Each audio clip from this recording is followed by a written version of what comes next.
Em 1929, surgia na França uma importante e influente escola historiográfica, a Escola dos Análises. Fundada pelos historiadores Marc Bloch e Lucien Febvre, a escola tinha como objetivo usar na análise histórica métodos utilizados em outras ciências sociais, como a sociologia e a antropologia, visando superar o método corrente de como a história era escrita até então. Na época em que foi fundada, a forma de escrever a história estava predominantemente influenciada pela doutrina positivista, que entendia que a história deveria ser contada na sua real perspectiva, narrando os fatos e servindo apenas como uma crônica de acontecimentos. Para o positivismo, interpretar a história não era função da própria história, isso era função de outros ramos do saber, como a filosofia, a sociologia e etc. A história só servia para narrar fatos. A Escola dos Análises ela quebrou esse paradigma e uma das formas de quebra pela qual ela ficou mais conhecida foi com a chamada História das Mentalidades, que tinha como uma grande característica não se limitar aos eventos narrados, mas se estendia muito além dos acontecimentos que supostamente estava a eles atrelada. De forma resumida, nós podemos afirmar que cada momento histórico ou sequência de acontecimentos tem em si uma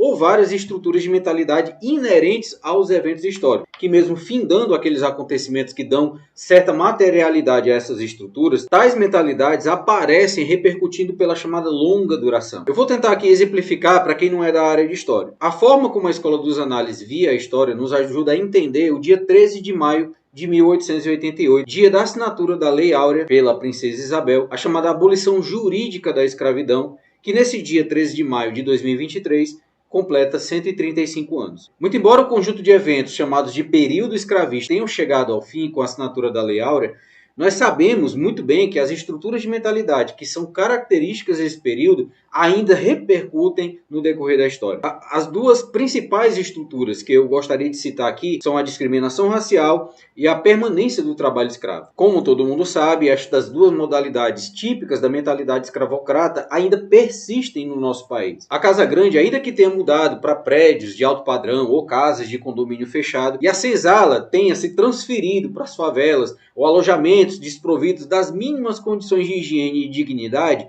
perpetuam sobremaneira nas mentes de boa parte dos indivíduos que compõem a nossa sociedade. A Escola dos Análises ela existe até hoje lá na França e ela ainda é muito importante como uma referência que nos ajuda a ver a história não como apenas eventos que dão fim a isso ou aquilo, guerras, revoluções ou grandes personagens da história, mas ela nos ajuda a enxergar que uma mera caneta de uma princesa, mesmo dando fim jurídico e legal a um regime de servidão, não seria capaz de riscar da mente das pessoas essas estruturas tão opressivas que nos trazem vergonha ainda no século XXI, nesse ano de 2023. Mesmo tendo sido muito importante para encerrar um período em que seres humanos eram tratados na lei como coisas, bens que se pode comprar, vender ou até mesmo descartar, a Lei Áurea ela não foi capaz de promover mudanças que até hoje são tentadas por meio de políticas de inclusão, campanhas de conscientização e constantes atualizações da lei, como por exemplo a equiparação da injúria racial ao crime de racismo. Quando percebemos que só no ano de 2022 mais de 2.500 casos de trabalho análogo à escravidão